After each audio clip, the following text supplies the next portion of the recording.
আমাৰ স্কুলখনৰ নাম মাজদাবৰী এম ই স্কুল। আমি বহুত কষ্টে নদীৰ পূবফালৰ পৰা মানে গৈ থাকোঁ স্কুলত। শিক্ষক ছাত্ৰ আমি বেছিভাগেই মানে নদীৰ পূবফালৰ পৰা স্কুলত যাওঁ আৰ কি। আৰ এনেকুৱা পৰিস্থিতি যে অহা যোৱাত আমাৰ খুব ব্যাঘাত জন্মে, বিশেষকৈ বাৰিষা কালত খুব অসুবিধা হয়, সন্মুখীন হ'বলগীয়া হয়।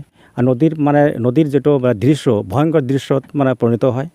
গতিকে মই সাংবাদিক সংবাদ মাধ্যমৰ জৰিয়তে আমাৰ বিভাগীয় কৰ্তৃপক্ষ আৰু আমাৰ মাননীয় মুখ্যমন্ত্ৰী মহোদয়ক অনুৰোধ জনাওঁ যাতে আমাৰ এটা বিহিত ব্যৱস্থা কৰি মহান উপকৃত কৰি ছাত্ৰ তথা আমাৰ শিক্ষক আৰু গাঁৱৰ ৰাইজৰ যাতে উপকাৰ হয়, তাৰ কাৰণে মই মুখ্যমন্ত্ৰী মহোদয়ক কৰজোৰ অনুৰোধ জনালোঁ। নদীখন হাৰাবটা নদী, নদীৰ নামটো হাৰাবটা নদী।